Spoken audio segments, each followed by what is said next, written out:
Kabar mengejutkan datang dari Shindy Samuel yang secara terbuka membongkar kepahitan hidup berumah tangga di balik kemewahan media sosial. Ia mengungkapkan bahwa selama ini telah menerima perlakuan yang sangat merendahkan dari suaminya, mulai dari hinaan fisik hingga tindakan yang melukai martabat.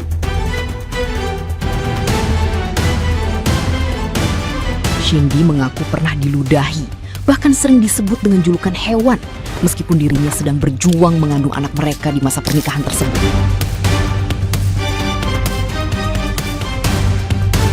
Kehidupan ekonomi mereka di masa lalu juga sangat memprihatinkan, karena Shindy hanya diberikan uang nafkah harian sebesar Rp20.000 saja.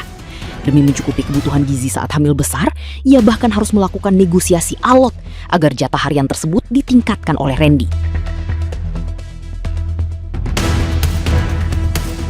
Pengalaman pahit ini membuatnya trauma hingga selama 2 tahun tidak mampu membeli pakaian baru akibat tekanan finansial serta batin.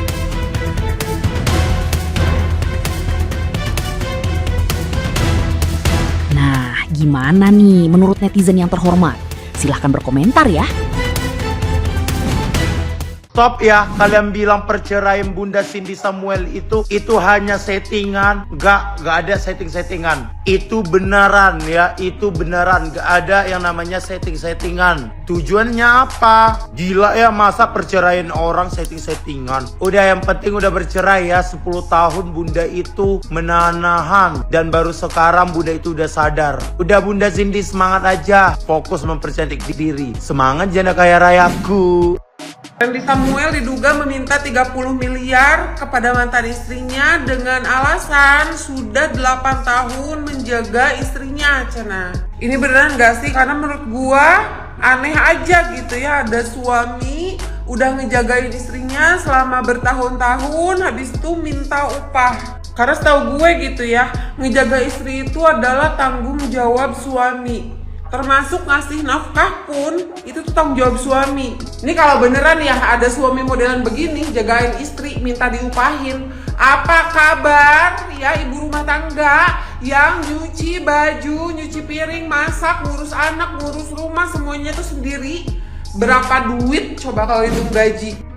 Buat Mbak Shindy, minta maaf sebelumnya ya Mbak ya. Aku nggak mau berkomentar soal urusan pribadinya Mbak Shindy. Di sini aku hanya berkomentar soal video yang ini ya Mbak ya. Menurut aku ya Mbak seperti perkiraan cuaca, kadang panas, kadang hujan, kadang gerimis, mendung, berawan, terus cerah. Mbak tuh kalau mau nangis udah nangis aja ya. Sadah, mau guling-guling kayak, mau jungkir balik kayak, intinya nangis aja sampai selesai nangisnya. Terus cerita, jangan nangis, cerita nangis, ketawa lagi. Bingung kan akunya. Gara-gara Shindy Samuel, sarapan aku tuh jadi berubah. Rebusan nih, 2 butir telur. Kalian udah pasti tahu kan, dia katanya cerai karena dia tidak bisa memenuhi kebutuhan HB ke suami karena berbadan gemuk gitu, katanya susah gitu. Dan aku ngerasa saat ini berat badan aku juga udah overweight banget, jangan sampai seperti itu. Dan yang bikin aku lebih mantap lagi buat diet setelah aku lihat postingannya Shindy di Instagram bahwa dia tuh pernah dikatain sama suaminya badak. Aku pernah ngerasain juga apa yang dikatain suami aku. Aku dikatain apa? Dikatain kayak sumo. Buset, itu sakitnya udah sampai sekarang ini gitu, membekas banget. Apalagi seorang perempuan yang sensitif banget, apalagi dikata-katain gitu tuh loh, masalah fisik kayak sumo. Kalian pernah dikata-katain apa guys? Sebaik-baiknya pasangan yang akan menerima apapun bentuk baik dan buruknya dari pasangannya. Rasanya setiap perempuan ingin selalu tampil sempurna untuk pasangannya.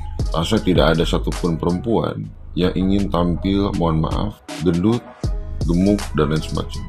Namun apabila kita memiliki pasangan yang memiliki berbagai kekurangan atau bahkan mohon maaf gendut ataupun gemuk dan lain sebagainya, maka berikan support sistem terbaik, bukan merendahkan, apalagi menginjak harga diri, apalagi melakukan tindakan-tindakan yang rasanya menjatuhkan harga diri pasangan. Maka sebaik-baiknya dalam memilih pasangan adalah pilihlah pasangan yang mampu memberikan support system terbaik, mampu saling mengkoreksi dengan baik, dan tentunya yang mampu menghargai satu sama lain agar tidak memindahkan raka ke dalam rumah tangga.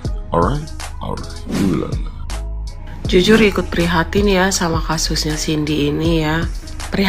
Jujur prihatin ya. Aku nggak mau ngomong apa-apa, tapi aku cuma mau bilang sama teman-teman, please ya buat teman-teman, jangan terlalu mengglorifikasi kayak kehubungan yang dipublikasikan.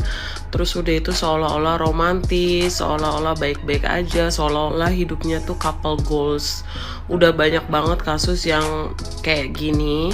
Dan mungkin ini cuma serangan secara psikis gitu ya. Tapi ada beberapa kasus yang sampai mereka tuh satu keluarga suka bikin video, tapi ternyata ayah dan suaminya sendiri nge-kill mereka gitu. Satu keluarga itu ada, terkenal banget kasusnya ya, nggak disangka. Padahal di framingnya itu di media sosial itu kayak keluarga yang goals banget gitu. Terus udah itu ada yang couple goals banget, kayaknya goals banget, hidupnya enak, jalan-jalan, nggak susah. Terus udah itu jadi influencer, uangnya banyak, lakinya tajir, atau di-kill sama lakinya juga. Jadi kayak kita jangan terlalu mengglorifikasi kehidupan orang yang dipertontonkan di media sosial gitu ya, gitu.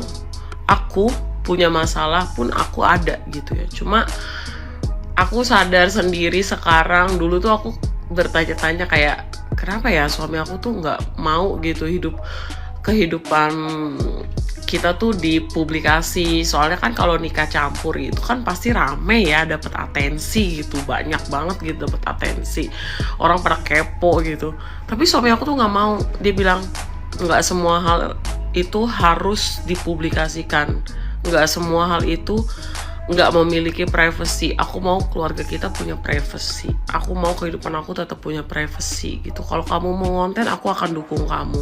Kalau kamu mau bermedia sosial, aku akan dukung kamu. Apapun yang kamu butuh, aku akan dukung. Tapi kayak aku, sorry kata dia, aku nggak bisa ada di frame kamu, aku nggak mau ada di frame kamu. Kalau ada foto aku, keep it, simpan aja buat kita gitu ya, buat kita gitu ya, udah buat yang kenal kita aja. Itulah kenapa aku belajar banget dari suami aku ya, yang orang Jepang ini ya. Tapi ya kita bisa lihat nggak semua orang Jepang kayak gitu, karena banyak juga yang nikah sama orang Jepang diekspos gitu. Kalau aku nggak bisa guys, karena emang dari awal suami aku tuh punya prinsip ya. Dan secara finansial pun kita itu nggak butuh atensi dari masyarakat gitu. Maksudnya dia udah lebih dari cukup gitu buat kehidupan di situ, udah lebih dari cukup gitu. Dia juga bisa menjalankan hobinya dia ikigai namanya kalau di Jepang ya. Jadi kayak ya udah nggak butuh gitu. Gue mau tetap punya privacy gitu. Dia nggak ngakang aku juga. Jadi kayak ya kita jangan terlalu percaya apa yang dia tampilkan di sosial media. Intinya setiap orang pasti punya masalahnya masing-masing ya. Yang penting kita bijaksana gitu, dan jangan mempertontonkan hal-hal yang bisa mempengaruhi masyarakat jadi lebih buruk aja. Ini